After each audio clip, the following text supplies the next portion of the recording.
Hey, everybody, and welcome to the Inferno cast, episode number 15. I, of course, am LeBron, i.e., Inferno Fox. I am the host of this podcast as well as the Inferno Fox gaming channel on YouTube. And you can find this podcast here on YouTube, Apple Podcasts, Spotify, Amazon Music, and more. And we've got a fun topic here today, and it's an interesting one because it's a little off the beaten path. But before we get into that, I want to introduce my fantastic cast and crew here. We have Jason the 13th of the YouTube channel, Jason the 13th. Jason, thanks so much for joining us. Not a problem. I'm glad I made it today. Yes, definitely glad that you can make it out as well. And then next up, we have Simbu Darkfang, who has been upgraded to a level 6 grandpa. And he's also a main and primary actor for Basement of the Dead, located in Aurora, Illinois. That, again, is Basement of the Dead, Aurora, Illinois. And if you're interested in a fantastic haunted house experience, definitely feel free to check that out if you are in the Chicagoland area. Simbu, thank you so much for joining us. Wait, when did I get promoted?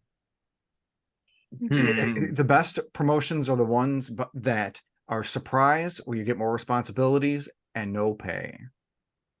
Figures. Typical. Where's my contract? I need my agent. Pretty sure you got a 100% raise with that. Hey, I mean, 0 plus 0 is 0. Next up, of course, is Stormrosesky of the Twitch and YouTube channels of Stormrosesky. Storm, thank you so much for joining us.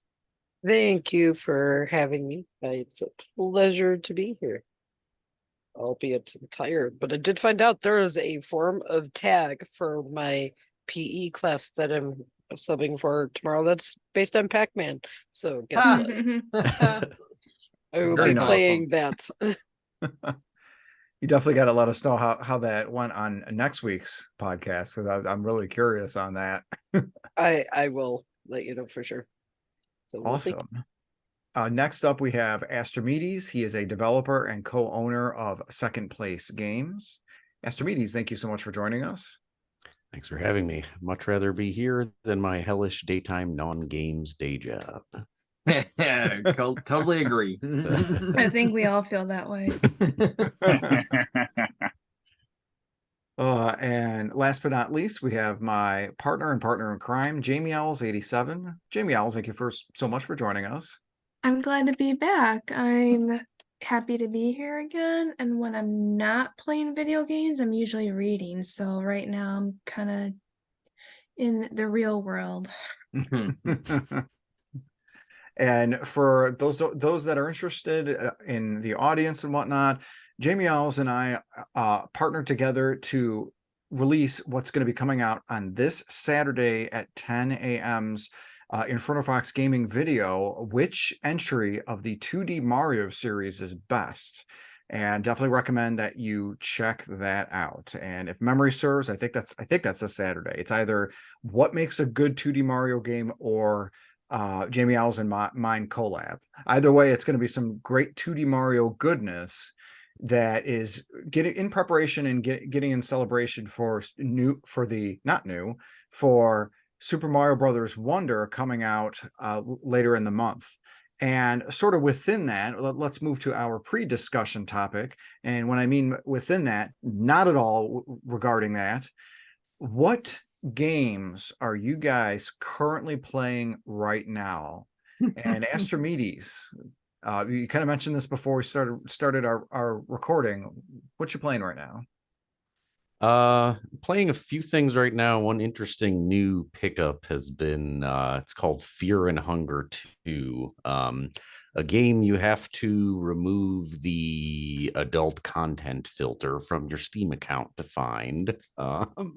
It's a strange horror game. It's basically a JRPG in terms of mechanics, but it's extremely brutal, and it has what appeals to me about it is it has a kind of like odd and interesting, creepy storyline about essentially like old gods and kind of like someone transforming into like one of the new gods, and very kind of ominous, interesting vibe in it.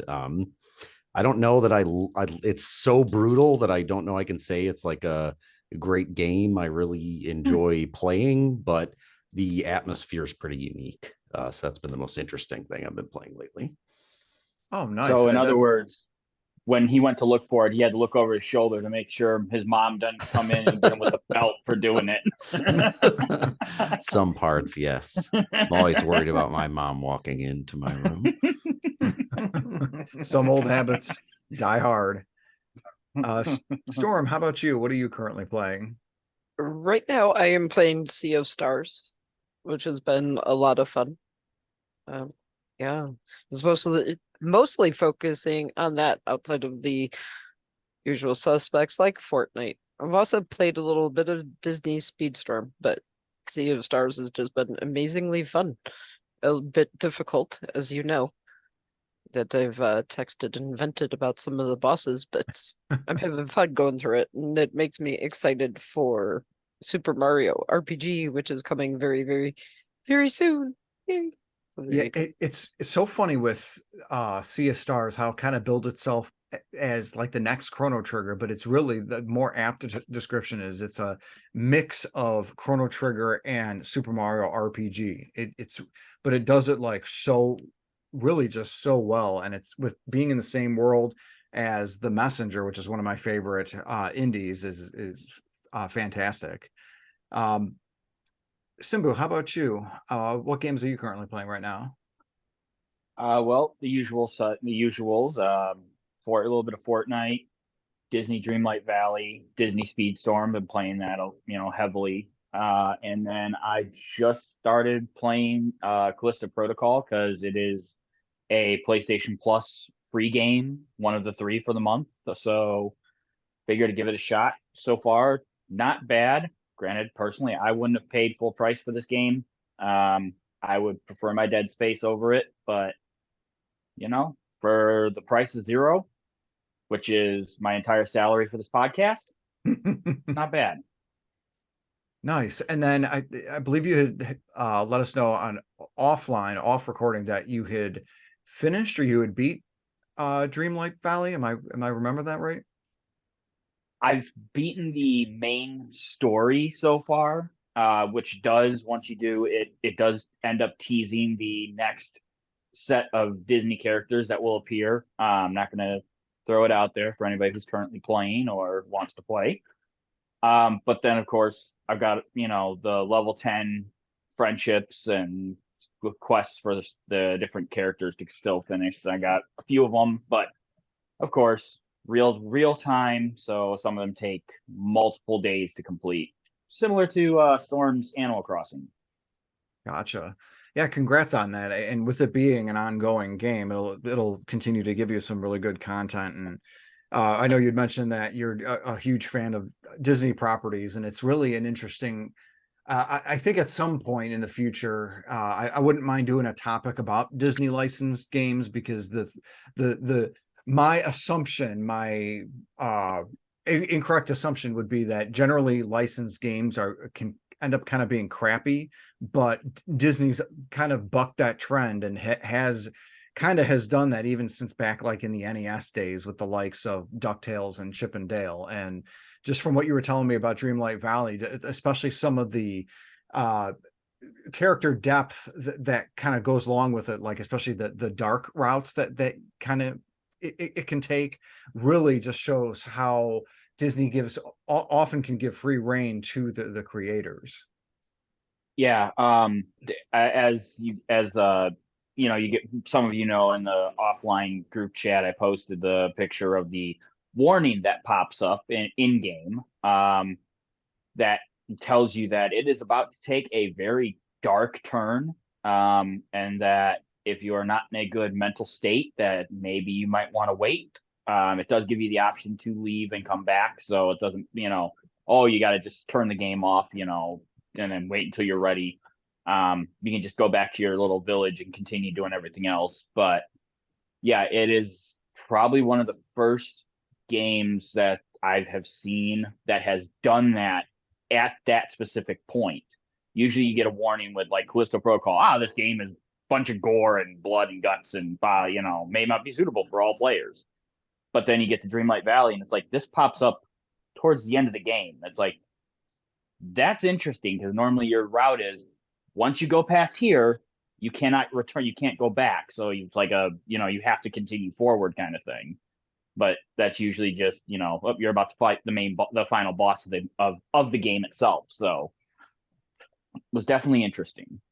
Yeah, absolutely. And my apologies, guys. I didn't mean to get us into just the weeds there, but Simbu's got a lot of really good experience when it comes to a lot of these games, and the Disney thing is something that we'll eventually touch upon later. Moving on though, Jason, what games are you currently playing? Nothing. No, I'm kidding. Little bits. I need to get back to Tears of the Kingdom. Need to get back to Pikmin 4. Disgaea 7 just came out, so I'll be playing bits of that. Started up the Disney Speedstorm, so I'm playing a little bit of that, a little bit of Fortnite still. And I also wanted to try the My Hero Ultra Rumble, which I played the tutorial part of it, and I don't know if that one will be quite for me or not on that one, but I got enough of the stuff that when I actually sit down to play games, it's almost too many at the moment. Yeah, gosh, it can be overwhelming when you got a large backlog of games and everything like that, especially a game like Zelda, because there is so much to do there, which is funny. The biggest, as of this recording, one of the biggest stories in video games is Spider-Man 2 having a length of about 20 to 25 hours, and that being controversial. And a lot of individuals our age range, because we're in our 30s and early 40s, we like games that are just 20, 25, 30 hours, because when we have the adult slash middle-aged lives where maybe we're lucky if we can sneak an hour or two in of video games a day, something with like Zelda where that's 100+ hour thing, you play for an hour and you've barely picked up enough to like start one of the 4 or 5 of the quests that lead towards the completion of the main quest. Whereas you do 1 or 2 hours, you do 2 hours of Spider-Man 2, you're 10% of the way done with the game. And that's, hate to say it, that's kind of a good feeling. But that's another topic that we'll probably run into, discuss is game length in video games, and that'll be an interesting one. Moving on, last but not least, of course, Jamie Owls, what are you currently playing right now? I'm kind of all over the place. I'm playing a couple games on the PlayStation and on the Switch. I'm playing Bomberman, and then I'm also in between playing Super Mario 3D World. On the PlayStation, I decided to go back and try to finish Dead Space. Last time I played it was back in May, so it was a while ago. So I'm almost done. I'm on chapter 10. And about a couple weeks ago, I tried playing a game called The Chant. And it's about this young woman that had a death in the family. And then a friend of hers invited her to join a meditation / yoga retreat at a resort. But then it turns out that they're not who they say they are, and she supposedly stumbles upon a cult. I'm in a phase right now where I'm trying to start a game, but then eventually it's like, I don't know, I'm really in the mood for this, so I end up stopping. So I have quite a few games that I stopped, and I'm thinking of going back and finishing before I decide to move on to a brand new game. So that's kind of a bad habit of mine. So gonna finish Dead Space, and then I'll figure out what I'll move on to next. Yeah, it is kind of harking back to Inferno Fox's comment about game length. Like I do that a ton. It's like I feel like that's not even really a bad thing, like particularly like, with limited time and everything. It's like it's kind of better in some respects to like experience a lot of games. You just have to ask yourself, is this actually going to be fun enough for me to play the rest out, or did I mostly get what I came for, in the hour or two I played it or whatever? Yeah, So, and Jamie Owls has done a really fantastic job of playing through a lot of the games that she's picked up, especially on the PS5. Like, I'm currently in our game room, and I see her collection of PS5 games, and I see all but one or two that she hasn't played yet. Whereas Mhm. my PS5 collection is sad because I've played less than 50% of it. But that's I need to get more into the PS5 stuff. It's just the Switch is the Nintendo Switch is such a good system with a whole myriad of genres of games and everything like that. It's just it's hard to the problem is choice, and it's too much choice, and in a way it's a good thing because hey, you know, I'd rather have the a dearth of a lot of these games. And speaking of which, I am in the middle of hopefully just about finishing Sea of Stars. I think I'm about to start the last dungeon of that from what I could see.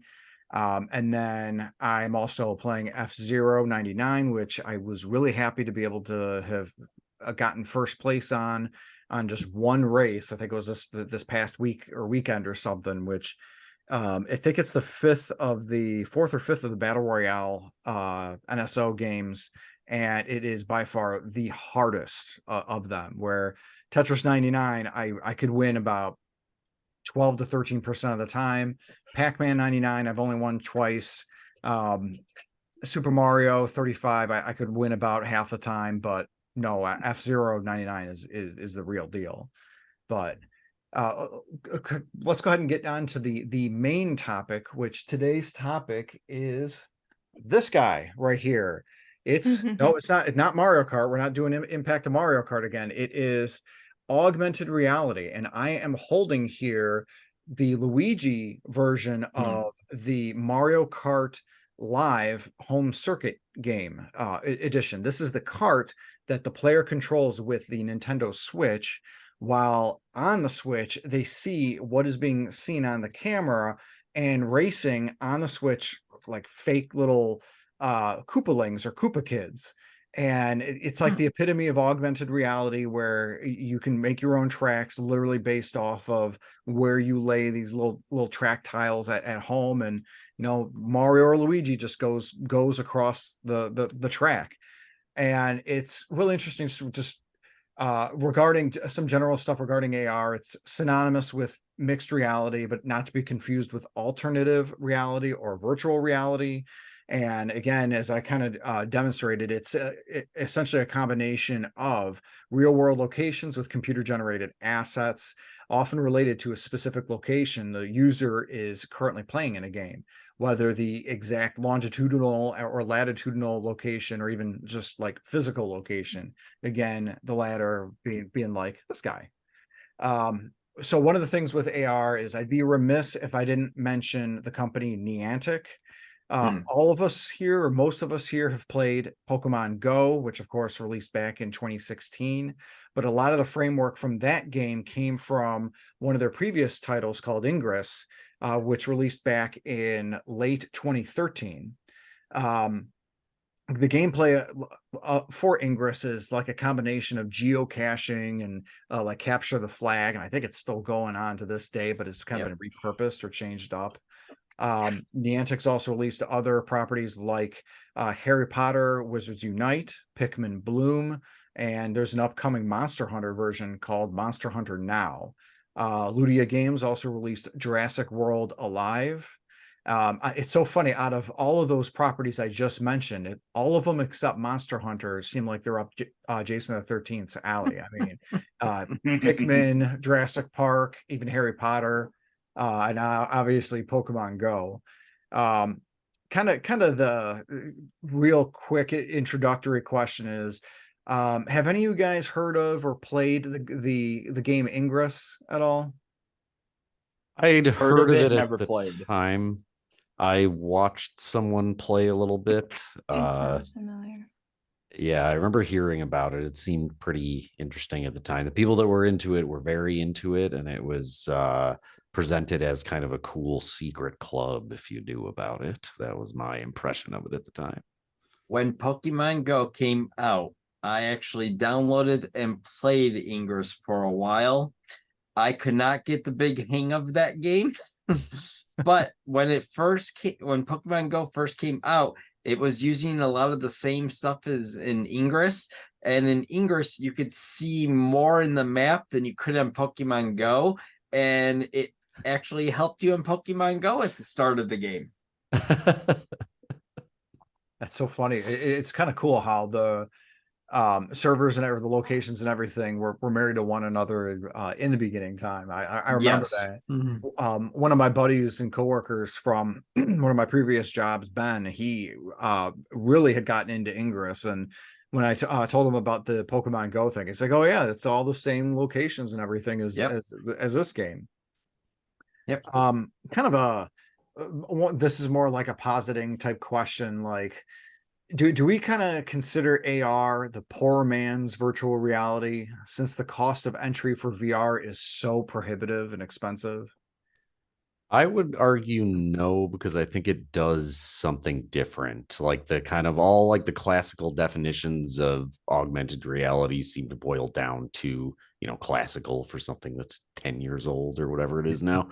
But the definitions seem to be basically like overlaying digital things on top of real things. Whereas virtual reality, there's no requirement to include anything in the real world. Virtual reality, you could, if you wanted to, you could do AR and VR. That would sort of be both, if you had the full headset and it was overlaying something on top of the real world, but also having a bunch of interaction in like a fake space, whatever. But yeah, I think it's a different thing. The thing I've always thought about AR, and maybe we'll get more into this later, is that it actually has, because you don't have the requirement of something crazy like a headset, really you have requirements that have now dwindled to the point where everyone is walking around with devices that are very well suited to run, at least on like a very core level, like any AR game. It could be used for even more things, I think, than it really is. I had difficulty finding a lot of examples. One thing I was trying to look up for this was I was curious about how much usage there is in the commercial space with augmented reality technologies for things like training and all that. But yeah, long story short, I would say they're two distinct things, but there is admittedly like some overlap there, like especially if you get into a VR game that is using camera input and then broadcasting you on the world. It's like then it's doing both. But an AR thing, unless you have like a big crazy headset, is not going to be VR. And I tried poor man's VR, the little headset that you put your like cell phone in cardboard it. and those kind You of put things. your cell Yeah, phone. yeah. You hold your cell phone, and you had a couple mini games and stuff you could play on your cell phone. I tried the poor man's AR or VR. I mean, they even named it like a piece of trash cardboard. And it's funny you mentioned kind of that it leads us into the Labo form of Nintendo's VR, where it literally, it's a piece of trash like cardboard. It literally was cardboard. I forgot about that one. Yeah. I don't know. I would say that your main difference between augmented reality and VR is the fact that you don't lose in AR. You don't lose sight of what's around you. Yes. Something you fully lose with VR, which is why you'll see things. I believe the Kinect was one of the first ones to start doing it, but the Kinect, what it did was after a certain point, when you're playing, it will alert you to other presences in the grid space. And I believe the PSVR also does it as well, but I think Kinect was the first one to do it. So like if I was playing, Resident Evil 7 VR on my PlayStation and my daughter came in, I would get a notification in a visual notification in the headset saying that there's something in my play space, alerting me to, something of that nature, whether it be a child, a family member, a spouse, a friend, a cat, dog, goldfish if it jumped out of the tank, whatever. And that's something that's got to be absolutely necessary. I mean, you don't want to have like the thought process of like Resident Evil 8 playing on PSVR 2, and then you have a certain spouse or whatnot that'll come and scare the crap out of said person playing Resident Evil 8. We wouldn't want that at all, right, Jamie Ellis? Is that a threat? Well, just Sounds call me like a one to prophet. me. You know, I can predict the future.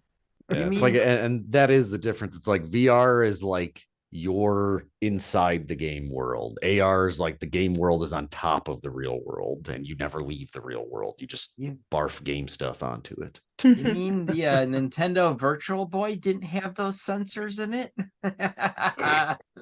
Like the first that is probably the first VR game that I could think of as the Virtual Boy. And that's the only system that sold worse than the Wii U. So dang. There you go. The only A distinguished record. quite.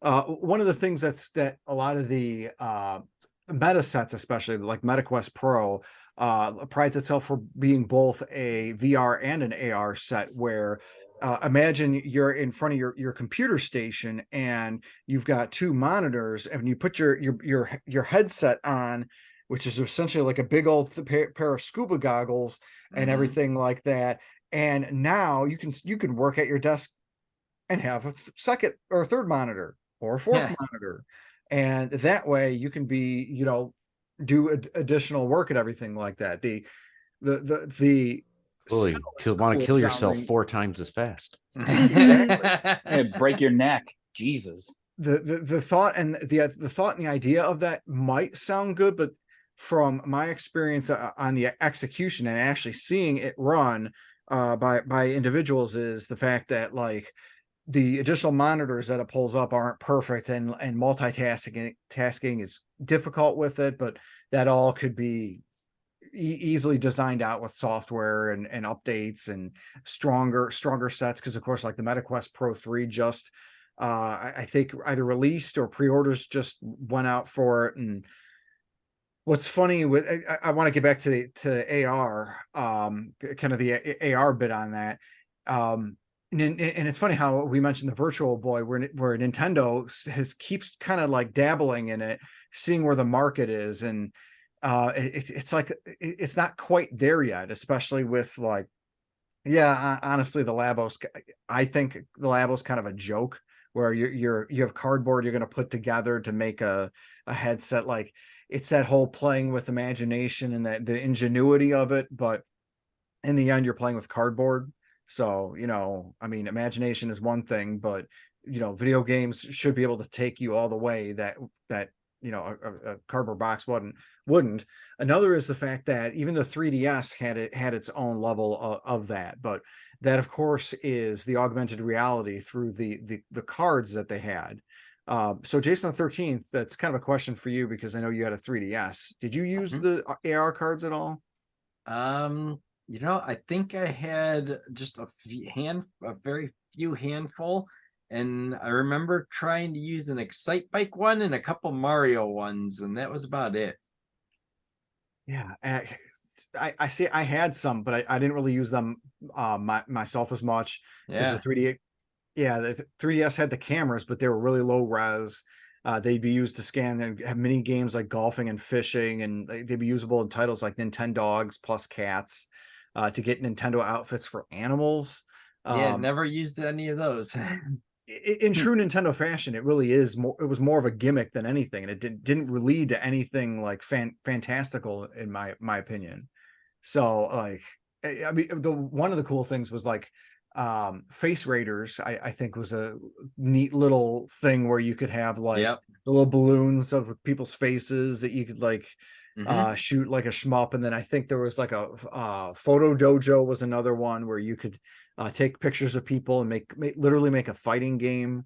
So I mean, that's kind of cool. But I feel like as Astrimedes had mentioned, the mobile devices, cell phones, and everything like that, literally having a computer in your pocket really lends itself to having that innate ability to have augmented reality.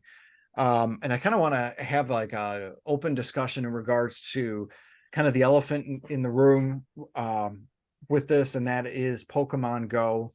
I always misread it and read poke mongo, like mongo or something, because you know I'm a goof. Jamie Ells, I think that you played it for a little bit, but then you really stopped, if I remember right. Am I remembering that right? And if Yeah. so, why did you end up stopping? I just got bored with it, to be honest. I was never really a mobile gamer, so it was fun for a little bit, but after a while, it just kind of got annoyed when just going about my business, taking a walk, and I just got sick of taking out my phone and trying to capture a Pokemon. After a while, I just kind of got tired of it. But yeah, personally, I just don't really care for mobile games. I only tried it just to see what the hype was about. I just didn't get addicted to it. Yeah, because you are a really big walker, but like having to stop all the time and Yeah, go through the yeah. motions of spinning the Pokeball and get the hook on the thing and catch the little guy. I can appreciate It it got too peoply for me. Usually my walks consist of just myself, but then all these people are around me. It's like, no, go away. that. Storm, how about you? I am late to the Pokemon Go party. I started a little bit after it came out, and I'm still currently playing. I just don't play consistently. I'll spend a few Pokestops, because where we live now, there are a few. I can just turn on the game and get to a couple of them. Um, so yeah, I don't. I like sending gifts to people and seeing, where they come from in different countries. But at the same time, I don't care about the battles and things like that. And the missions have come and gone, and I've got to keep cleaning out my Pokemon inventory every now and then. I know I've traded shinies or whatever, transferred them out, and they'll always warn me. Do you want to get rid of this special shiny, event thing? Yes, I do, because I have my favorites. I don't care. And he's a low level. I'm trying to keep only like 3 to 2 stars in my Pokemon inventory. So there you go. I have done a few of the battles, and they're fun. I've won a few and lost a few. Yeah, just I'll play it when I remember to play it, though. That's cool. Yeah, I kind of where you're at, although I stopped kind of where how you played for the first year or so when it was out, where I played it a bit when it first came out, and I even joined Jason and his brothers for 1 or 2 or 3 of the things. But then like yeah, kind of mirroring what Jamie Owls was saying, it was getting a little too peoply. Like we live in a suburb of Chicagoland or of Chicago, and one of the big areas for one of the bigger cities that we live nearby, the downtown area of it was just chock full of people, just looking down at their phone the whole time, and it's walking, all of a sudden they'll just stop right in front of my face. I nearly collide in them because they have to collect the Pokemon that are there, and then there's a thing where there's a Pikachu, and then you see like 20 or Mass 30 exodus. running over. The mass exodus of just the stampede of people randomly going from wildebeest section 1 to wildebeest section 2. Mhm. Yeah, it was really crazy, especially the park area, the downtown suburban place that we were at. It was just like, oh my gosh, it's crazy. Yeah, the Riverwalk was nuts. Simbu, so besides that, how was your experience with Pokemon Go? Are you still playing, dabbling with it? Have you stopped? Now I've stopped probably a few years ago now. I mean, I was playing it mostly when my daughter was first born. Like it was what my wife and I would do. We would go, to that same Riverwalk and push the stroller, and we would walk around. And while we were doing it, we'd have something to do. We'd play Pokemon Go. However, I was never that jerk that just randomly stopped in the middle of the way. I always would try and like go off to the side, you know. I mean, with the stroller, pushing the stroller, it's a little bit harder to do, but you know, the thing is that if I go an extra 5 feet forward, that Pokemon's still going to be in that spot that it Yep. popped up at. Now, if I went 20 feet more, it's going to be gone. But an extra 5 feet to, you know, swerve over and out of traffic is still, you know, it's still going to be sitting right there. But it just, the novelty ended up wearing off of it. I did join Jason, you know, and his brothers a few times on some of the Pokemon Go event days, and you know, when him and I would hang out, we'd run, you know, maybe we'd run a couple raids and go out shiny hunting a bit. But it's just the fact that I think it was more the fact that it was just me and my wife playing, and you know, if I would play on my own, I'm on my own. Like, didn't really have a walking buddy all the time. And then you run across the gyms and you want to go play the gyms because, you know, well, that's fun. And you want to do the legendary battles. And it's like, well, cool, there's a Mewtwo here. And, well, I'm the only one here. Well, guess I can't can't fight the boss battle. Well, all right. I'm bored. Not to mention, you know, just the amount of power that game sucks out of your phone Yes. is incredible because you Yeah. got to have your GPS on at all time. They did release, I do believe they allow it to be played with your battery saver on now, but when it first came out, you couldn't have your battery saver on. You had to turn battery saver off. Your phone had to be running at full power. So that's a problem. Yeah, I remember besides seeing all the memes of the confused dogs being forced to go on walks all the time, a lot of people were all of a sudden becoming like my oldest brother and getting all of these portable batteries for their cell phones because of this Yep. game. You know, Yes. it's Yep. like, oh my gosh, why? When did you all get like the fanny packs with the batteries that you plug into your phone to give it the extra half an hour to an hour to go hunting? Oh my God, it feels like I'm back home again. But it's that little bit of extra time. But exactly like you said, though, Simbu, it was such a drain. And I remember being like, well, if I went hunting with Jason and his brothers, as soon as we got into the car to check out another place, I think, all right, everybody plug their phones in so we can charge Yes. the cell phones while we're in the car. Oh yeah. The other big issue was, and that was without using the AR camera. That was just having the cartoony grassy field background. Yes. You turned the AR on, and if you would have a 3-hour playtime with the AR off, you get about an hour with the AR on. Like Because it's got to run PS5 your controller camera. level battery life here. Like not good. No. So Astrimedes, how about you? What experience do you have with Pokemon Go? I haven't really played it myself, though. I've kind of like had people show it to me. Like when it first was becoming a thing, I sort of like walked around with people a couple times and kind of saw. So, you know, probably whatever mechanics I saw are maybe outdated now. But I just got the impression it didn't seem like there was enough to it to be interesting to me. I liked the idea of like encouraging kind of people that wouldn't normally walk and stuff to get up and walk around, and you know they got a lot of marketing mileage out of that one. But I don't know, to me like there's just not quite enough of a game there. Like I think of AR as like one of the things that gets you is that there's additional input for like your location basically. So it's like there's a lot of interesting things you could do with that. But I think, you know, it's still new enough, at least in terms of like implementing well and in a way that, you know, people know will sell games.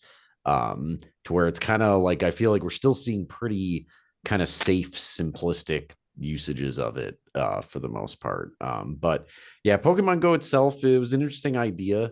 I think it was a brilliant idea by Niantic. Is that the company? Whatever the company name is. Yep.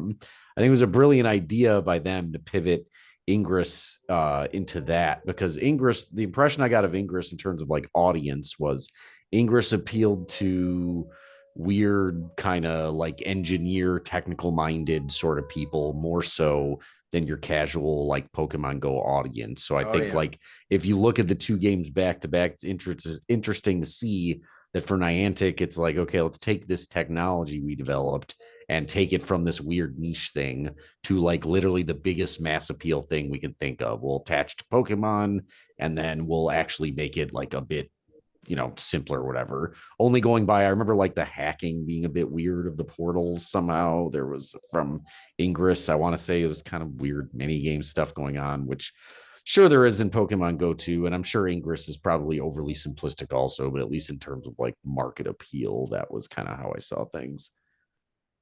Yeah, and I think you're spot on with that too. Just the whole being able to leverage the abilities that Niantic had from Ingress to something that's more widespread, especially with the number one property that is currently merchandise, which is crazy to think that it's not something that's Disney. It's Pokemon. Pokemon is the number one selling piece of merchandise in the world, and this is proof of that.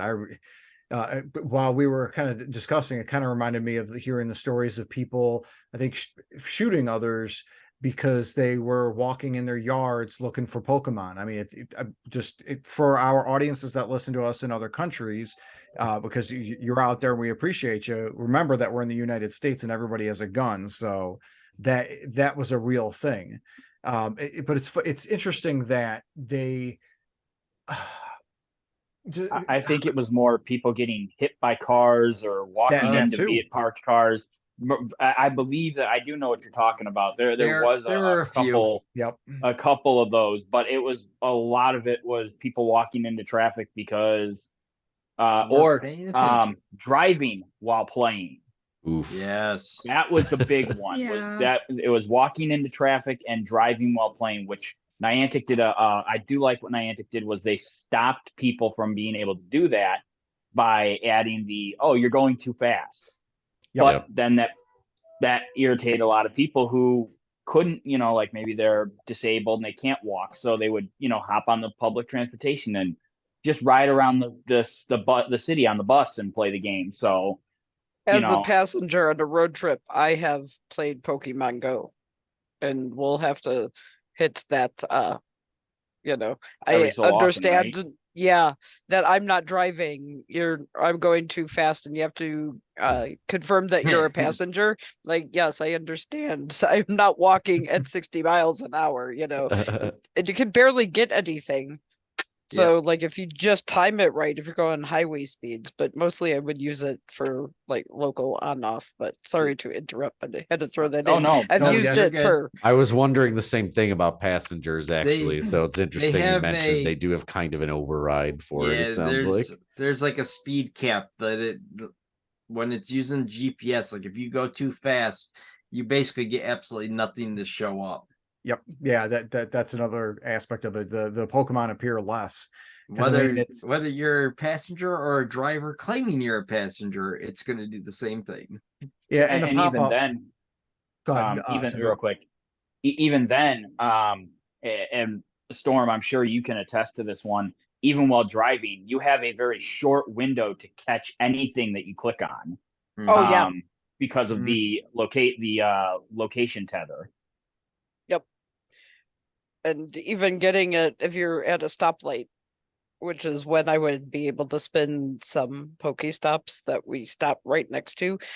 But just as you start going, if you're just a little bit out of that zone, it will stop and say that you're going too fast. Blah, blah. Yep. It will let you know. So I'm glad it has that in there because I've never played the game while driving. I've always been a passenger and played it. I try to leave my phone alone. Oh, there goes Jason the 13th looking at the ceiling. Yeah, we know what you do, and we know what you do. Yeah, I've been guilty of that. I've been Well, guilty of that. I'm not surprised. Yeah, and it's not like you're related to anybody else that's guilty of that there, Yeah. Jason. Yeah. Although, knock on Nope. wood, we've never caused any accidents, so Well, that's always a plus. So I'm leaving the best for last here. I've asked everybody their experience. Jason the 13th, what is your experience with Pokemon Sleep? None, absolutely none. I have not gotten that game at all. Because that is one of the newest of the Yeah, and I Nintendo Pokemon AR. still don't know how games. that's a game. Just put your phone on and sleep. Yep. And It's there apparently is an accessory that you literally connect Yes. via Bluetooth with your phone, Yep. and it measures your vital Heart signs to rate, confirm and if yeah, you're probably really the same way a getting Fitbit sleep. does it. Yep. So And if you basically a do- smartwatch. You Mhm. get. I haven't really looked into it as to what you get exactly, but I'm not 100% sure either. When they first announced the game, I just shook my head, and it took them a while to work out the bugs for it and put it out, because Pokemon Sleep was supposed to come out a couple years ago. and I'm it's pretty What sure that gameplay any- is there? What bugs were there to work out? Probably how the heck it works while you're sleeping. yeah, because I would, Nintendo is all about encouraging people being healthy and walking. Well, let's Yeah. do the other part and encourage them to sleep. Sorry, Yep. Simbu, go ahead. I'm just gonna say that every single one of us in this chat, the only Pokemon we would ever be granted in Pokemon Sleep is Drowsy. None of us get enough sleep at night. No, that's for Nope, sure. not at all. Insomnia would be my friend. Insomniac. There we go. Sorry, Jason. Your experience on Pokemon Go. Oh, Pokemon Go! I've been playing since day one and still playing. Not as heavily as I used to, of course, but I haven't stopped playing actually. Hell, and even with the trying the Ingress didn't catch my attention. Like Astrimedes said, it was more of a technical game, and I just couldn't get the hang of it. I played the Jurassic Park one for a while, and playing 2 augmented reality games was way too much, and I wasn't as far into Jurassic Park, so that one stopped. Pokemon, I still love the series, and I'm still playing it. So, Do you feel like Pokemon Go changed a lot over the years in terms of like the mechanics and stuff, or is it largely kind of stayed the same? Like I said, I only kind of saw very early stuff. I haven't really seen a lot with what's going on. I'm just curious. there's a lot that stayed the same. They've changed a lot in like the battling systems. They finally got raids, as Simbu said, like you'll be at a U2 raid and there's nobody else. They've got a few little extra things in there to try to get you more people now, but it's not perfect, of course, in my opinion. And they've added other things too. The newest thing is called routes, where from like one Pokestop to another, you activate a route and you follow this route, and it's another way of doing things. So they do try to update it. I'm pretty sure you don't have as many new players as you used to, that it's more the people like me who are still playing and are hardcore at it. And I would like to know statistics. When the Pokemon Go came out, Pokemon wasn't quite in its peak like it has been in the last year or two. Did they expect Pokemon Go to hit as big as they did? Because when it first came out, I don't think they thought it was going to hit so big, and it had issues in the first few months, major issues. Yeah, I mean, in terms of popularity, Pokemon's had pretty much like just consistent peaks and valleys throughout its existence and popularity, hasn't it? So, I mean, even when it came out, I'm sure there was some Pokemon game that came out not that long ago, and like there still was. I know when it came out, Pokemon seemed to be in like one of its more droughts, to Like a where it lull. wasn't. Yeah. Mm-hmm. Yeah, Might make and sense for like the Pokemon company from that perspective. Like, let's bump up awareness there, and then and Jason's really hitting on something where it came out in 2016. This is when Nintendo was in the 4th year of the Wii U. As we mentioned, it was the second worst selling console. The Switch was still a year off. The 3DS did fine, but it wasn't as high a seller as the DS or even like the game. I think even like the Game Boy Advance. So it was a real like mid low point. I wouldn't even say a low point, but a real midpoint for Nintendo overall. And really the only things that were selling were Pokemon games for the 3DS. Well, and not only that, but then you look at it from stock or shareholders perspective. There's a for Nintendo, that was a huge untapped market. Oh yeah. Was your casual phone gamers.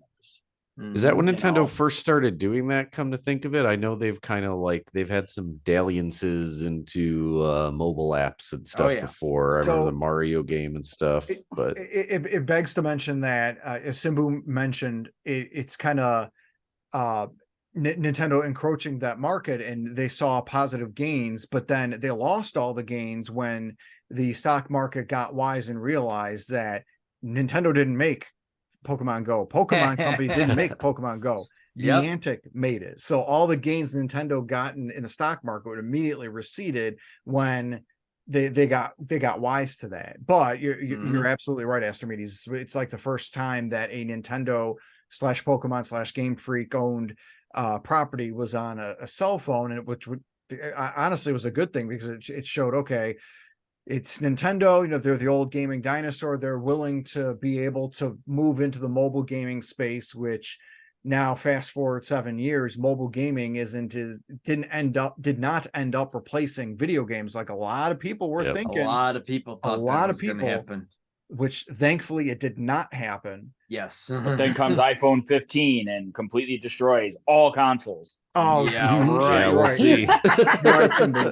because it's I'll the be Resident holding my Evil breath. 4 remake machine. It's going to totally wipe and it's going to be $60 for Resident Evil 4 remake. I think that's the Want to play chainsaw guy. games from 3 generations ago, even worse than when you originally ran them, and with terrible controls. I have an iPhone 15 game. Is that the chainsaw guy or just a head on a pike? I can't tell. Hold on. Oh, I'm out of battery.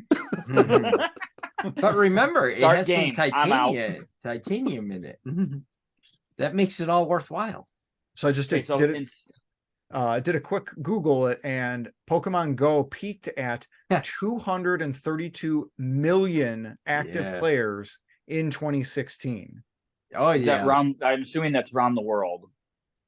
Globally. Oh, yeah, global. And as of July 2nd, 2023, it's at 79 million. So it's at a little less than a third of its user base, but 79 million, like that.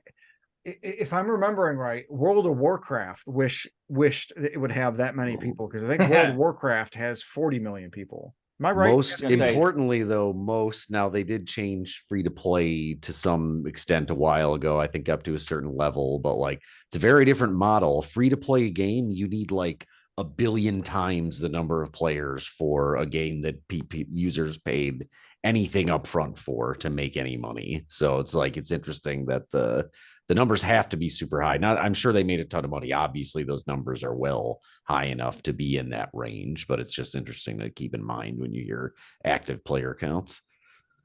I mean, but that's still nothing to scoff at, though. Not at all. Not at all. 79 million player wide for a 7-year-old game at this point.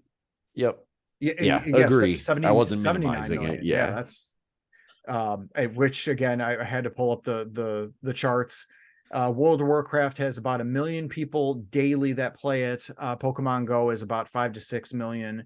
World of Warcraft has about, if I'm reading this right, about 3 to 4 million per year. That can't be right. Its total user base, like I guess unique users it has, is 129.7 million.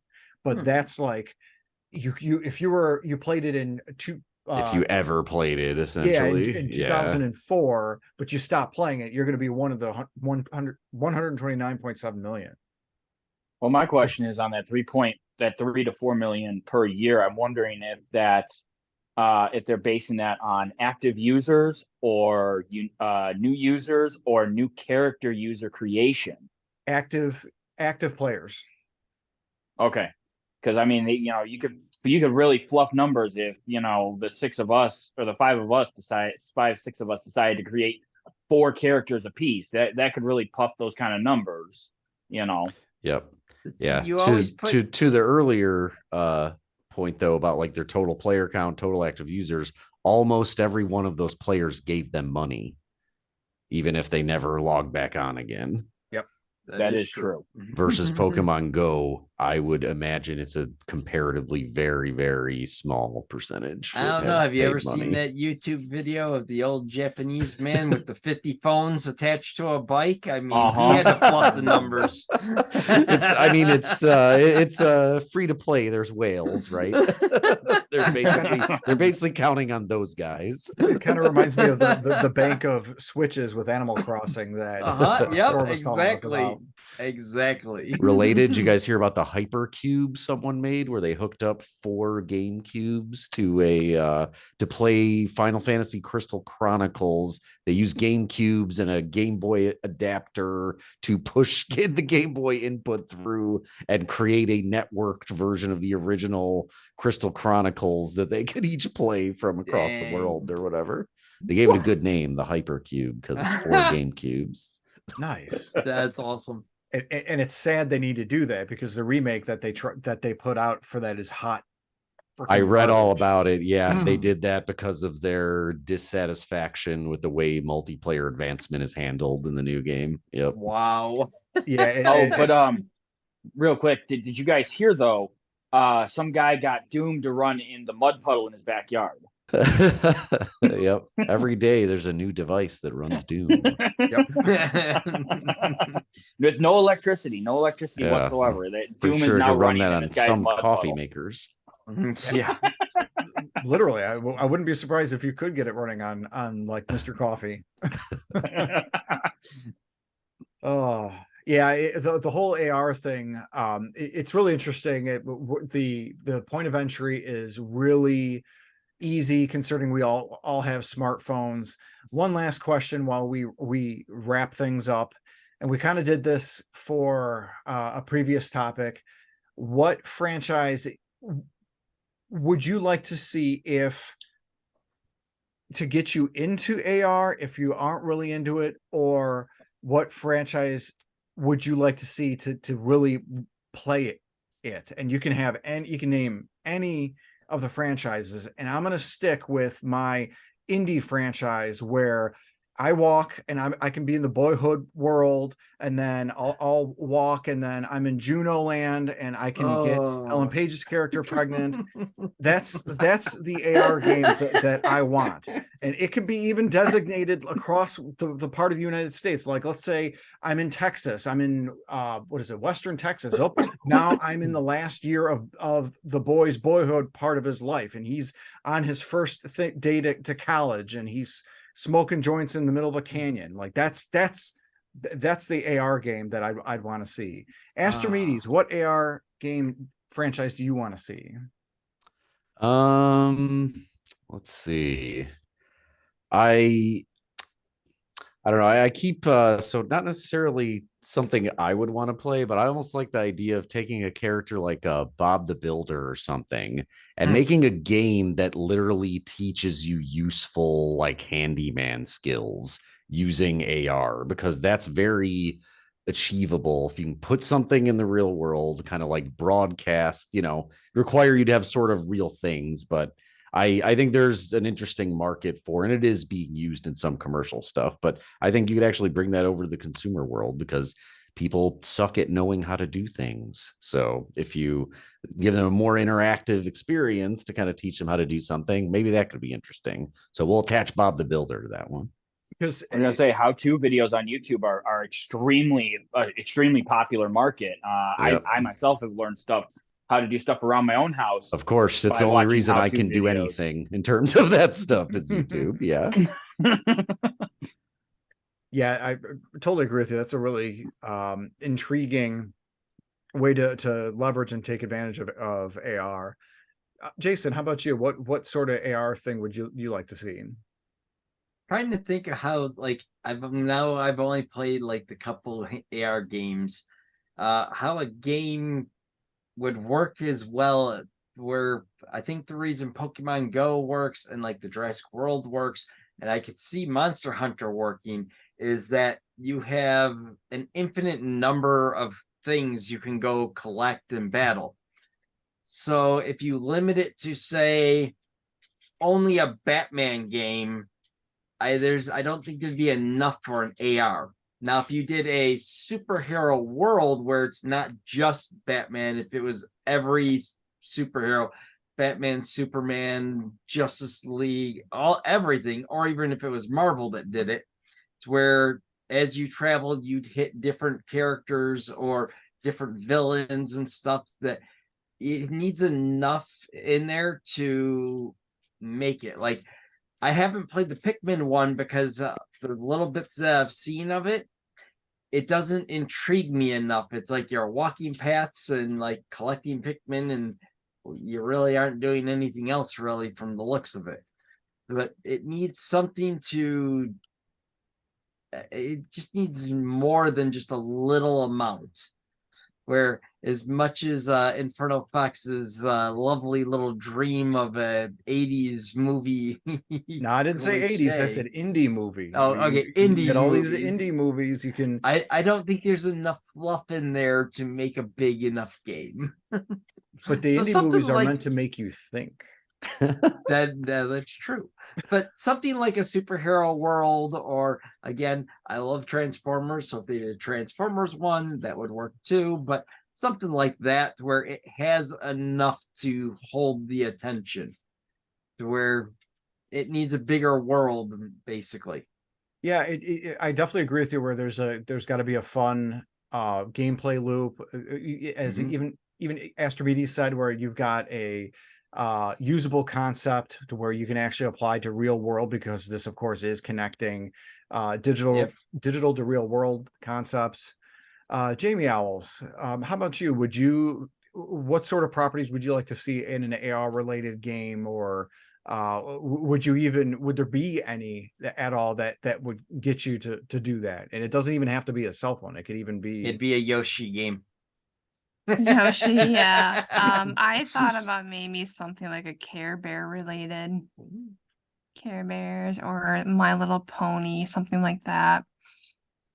Oh, those My Little Pony AR is already here. Just go to a pony convention. They're all there. Just go up and take video. You got The reality No is not disrespect to the augmented ponies and the enough. bronies. You went to a furry convention, Simbu. Those were furries. They weren't My Little Ponies. They were furries. Oh no, There's a there lot were of ponies. overlap. There's exactly. Astrimedes is right. There's overlap. They are there. The bronies are out. Storm, how about you? What? Pac-Man. That'd be an I thought she was interesting gonna one. say Animal Crossing. No. Could you imagine if it'd be a Pac-Man thing could where almost work like a Yeah. weird big You maze walk and on a pellets path to and pick there's up pellets. and ghosts. but you got to watch out for the ghosts. They're going to get you.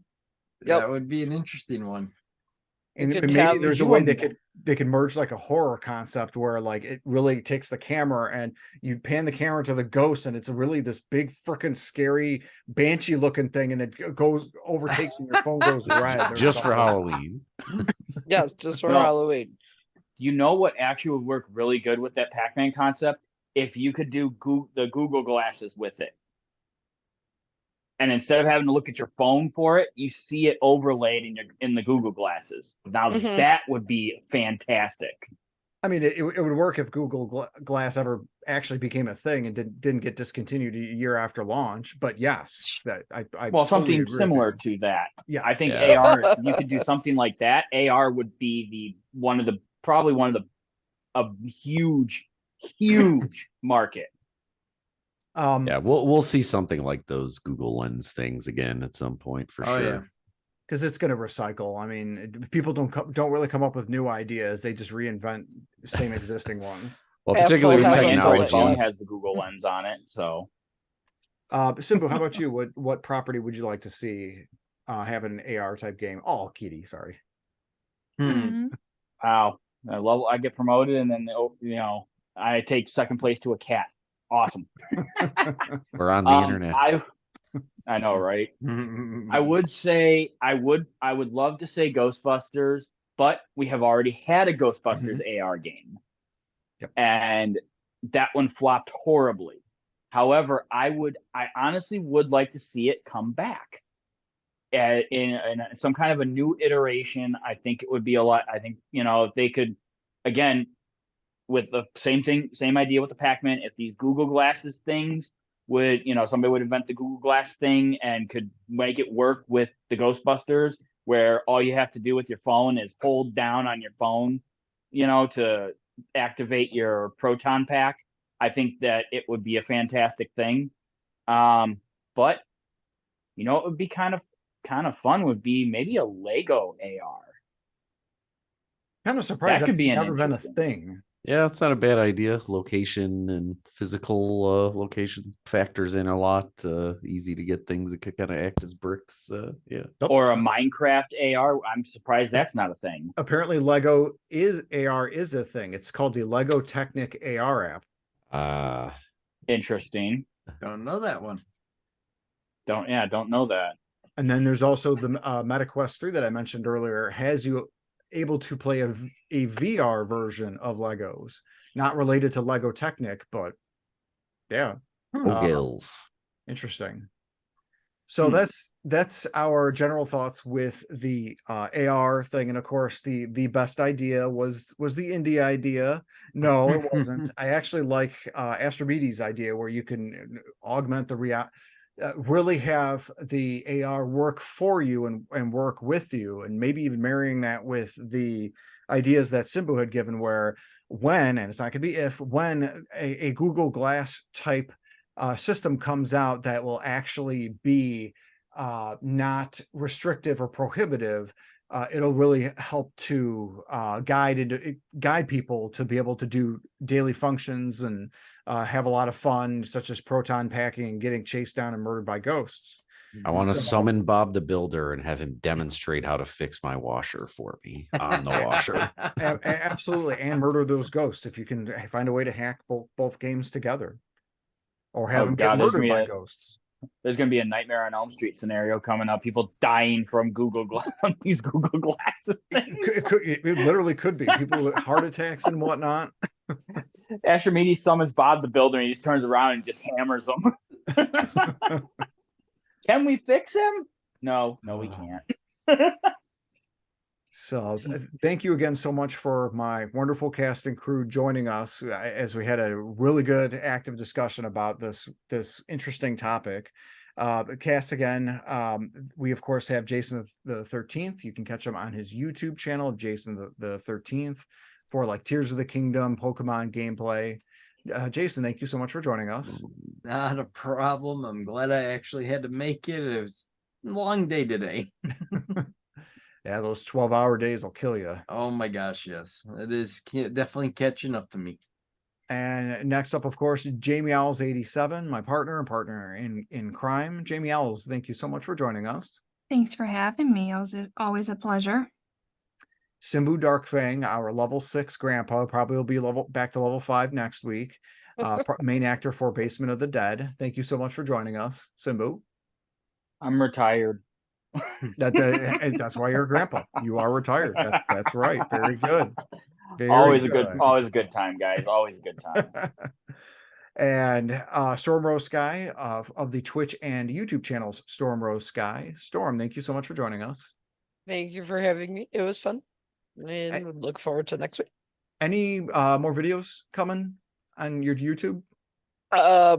Right now, I'm probably going to do a follow-up of the last one, another, forgotten movies, but I recently took a full-time assignment at a school. I'm a substitute teacher on our off times podcasting, so I'm a little tired from that. So my videos are suffering, but we'll see what we come up with.